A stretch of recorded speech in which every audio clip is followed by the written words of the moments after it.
hablado, la primera vez que nos reunimos con él y acá, del número de pacientes con diabetes que tenemos en el Uruguay diagnosticados, que andamos en los 160, pero pusimos el concepto de que por cada paciente con diabetes hay por lo menos 3 que la viven. Es cierto, es cierto. Y este señor Piñón mostró que había otro. Exactamente. Hicimos un saludo grabado con Fernando, acordándonos de ese comentario que tú hacías de la importancia de reconocer también a la gente que está alrededor nuestro, yo digo nuestro porque alrededor de las personas que tenemos diabetes, nuestros padres, nuestros hermanos, nuestras parejas, los abuelos, sin duda. Porque hay toda una parte de, en la diabetes tipo 1, por ejemplo, que el niño necesita controles muy seguidos y los padres en la mayoría de los casos trabajan. Entonces ahí es donde empiezan a aparecer los abuelos acompañando y estando allí, muy importante. Sí, es muy importante. Yo tenía, este es un comentario mío, pero mis abuelos me dejaban hacer todas las mañas que podían. Me criaron muy bien, pero también tenían esas cosas de abuelos. Y yo le decía a la maestra, en la época en la que yo era una niña escolar, no había glucómetros. La única manera de controlar la glucemia era con el reactivo de Benedict. Entonces, claro, no me hacían el reactivo de Benedict en la escuela, lo hacían en mi casa. Entonces yo cuando me aburría en la escuela le decía a la maestra que me sentía mal y mi maestra llamaba a mis abuelos y mis abuelos me iban a buscar a la escuela. Y así viví toda la infancia yéndome con mis abuelos a la playa en vez de ir a la escuela porque era, me siento mal y había que volver a casa a hacer el estudio y bueno. Pero sí, es muy importante que la familia te apoye. Por un lado, lo que sienten y lo que tienen que conocer la familia de diabetes, pero por otro lado, para las personas que tenemos diabetes, es un apoyo que sin eso no podríamos estar vivos, realmente. Exactamente. Bueno, el otro día estuvimos hablando y todos ahora han hablado del tema de la prevención, ¿no? ¿Verdad? En la parte oftalmológica, nosotros decimos, es la causa de ceguera reversible más importante que hay en el mundo industrializado, vamos a decir. Y la causa de esa ceguera es la retinopatía diabética. La retina es una parte de nuestro ojo. Yo voy a dar una explicación un poquitito muy esquemática para que se entienda. Es la parte de nuestro ojo que nos permite ver. La retina tiene un punto que mide 1 milímetro en el centro que se llama mácula. La mácula, ahí va. La mácula es el sector de la retina que a nosotros nos permite leer, nos permite ver las 10 filas de un cartel cuando vamos a un consultorio. O sea que la mácula para nosotros es fundamental. Cuando hay una lesión macular, se produce algo que se llama ceguera legal, puede ser. Nosotros, la pérdida de la visión puede ser total, pero hay algo que se llama ceguera legal, que es cuando el paciente ve, por ejemplo, 2 o 3 filas, pero no puede leer, no tiene visión central,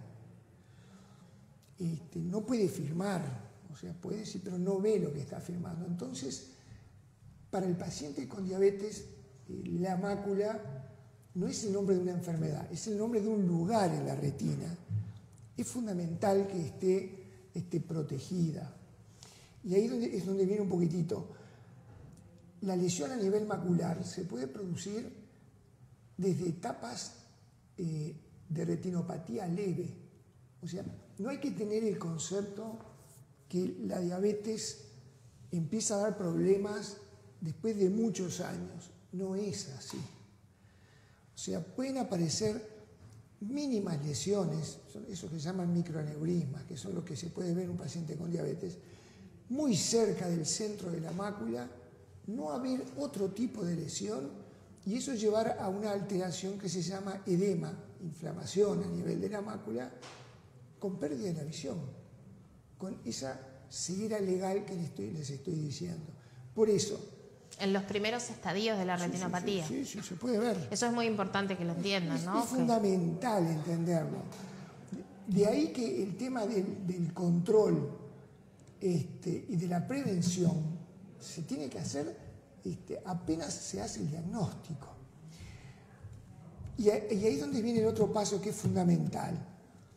¿Cómo se hace la prevención? Uno dice, bueno, pero ¿y qué es lo más importante? La prevención se hace fundamentalmente en la relación, el primer paso es la relación médico-paciente. Es el momento en que el paciente empieza a recibir la información. Y lo que uno considera es hacer educación. O sea, se considera que los pasos es diagnosticar, prevenir en base a educación. Eso es la base de absolutamente todo. Nosotros siempre decimos acá cuando recibimos a alguna persona que tiene reciente diagnóstico, que tiene que entender que la que está conviviendo con la diabetes las 24 horas del día, los 365 días del año, es la persona que tiene diabetes. Y para poder convivir con ella, prevenir complicaciones, vivir saludable y hacer lo que uno quiera en la vida, necesita conocerla por completo. Y para eso necesita educarse y aprender todo sobre la diabetes. Pero ahí viene otro tema. Muchas veces uno intenta tener la información a través del doctor Google. Gran error. Y ahí es donde pueden venir los problemas. Porque a veces no se interpreta lo que es. Es difícil entender qué es lo que estamos leyendo. Y por eso es que ahí viene la parte en la que es fundamental la posición del médico. Pero en un primer momento. ¿Por qué? Porque la única forma de salir de esto es con educación y trabajando en equipo.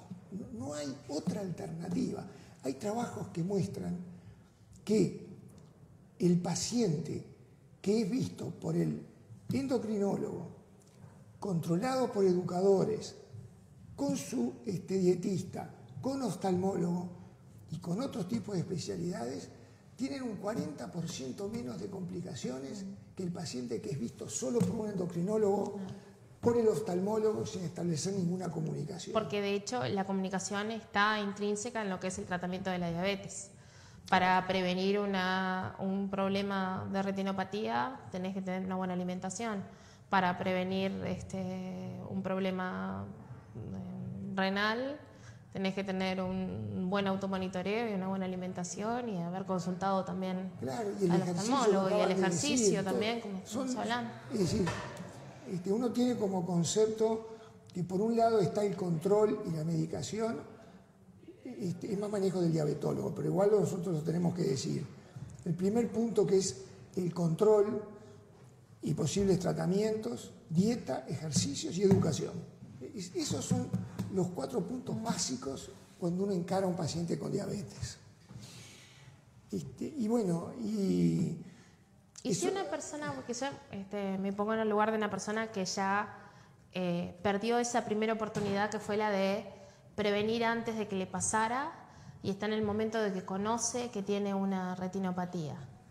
Hoy, con una retinopatía, ¿puede seguir viendo y puede tener una mejoría en la visión o por lo menos frenar eso que le está pasando si empieza a tomar el control de su diabetes después de un tiempo? Bueno, ni que hablar que sí.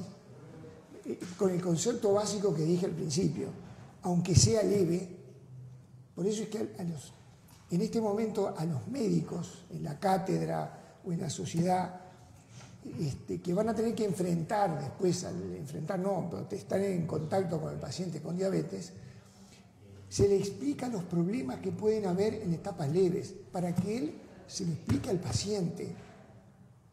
Hay que aclararle que esos 2 o 3 microaneurismas chiquititos pueden llevar a problemas gravísimos. Por eso es que desde primeras etapas. Pero hay una cantidad de lesiones que pueden, haciendo un tratamiento correcto, disminuir. En algunos casos, nosotros tenemos, a través de exámenes que hacemos, desaparecen hemorragias enteras que pueden producir déficit visual.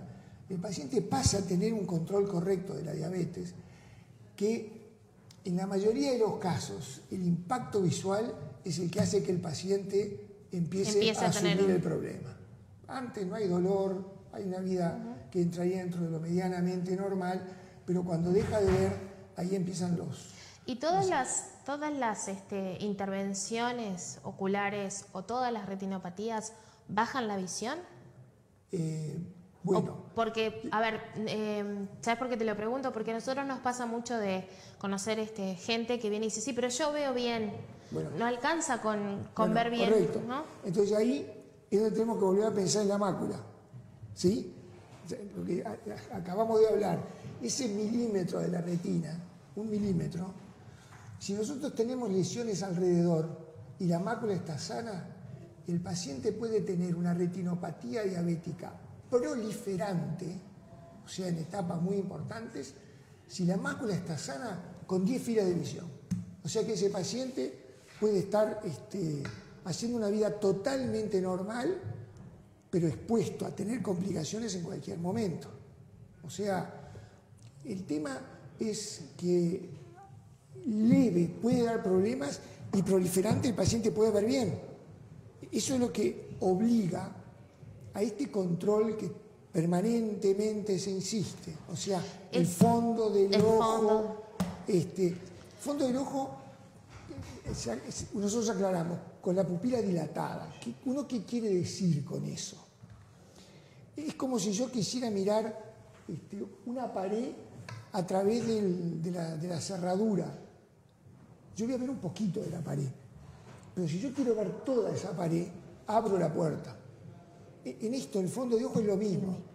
Nosotros podemos llegar a sectores, el ojo es como una pelota de fútbol, ya que estaban hablando recién. Entonces, si queremos llegar a sectores más periféricos, es dilatando la pupila. Y en los pacientes con diabetes, casi un 17% las primeras lesiones están en la periferia. Por eso es que el examen dilatando la pupila es fundamental. Si hay una retinopatía plana, leve, y no hay lesiones alrededor del centro de la retina, bueno, será una vez anual, ¿sí? Donde empiecen a haber problemas, los exámenes con pupila dilatada tienen que ser más frecuentes. Eso es absoluto. ¿Sí? Y hay que hacerle caso al oftalmólogo cuando le dice vuelva dentro de 6 meses, vuelva al año, bueno, ¿no? Se calcula que un 60% de la población no sigue las indicaciones de volver a controlarse en forma regular. Y dijimos el otro día, haciendo un control simple de ese fondo del ojo, en un 90% de los pacientes se consigue que no se llegue a la retinopatía.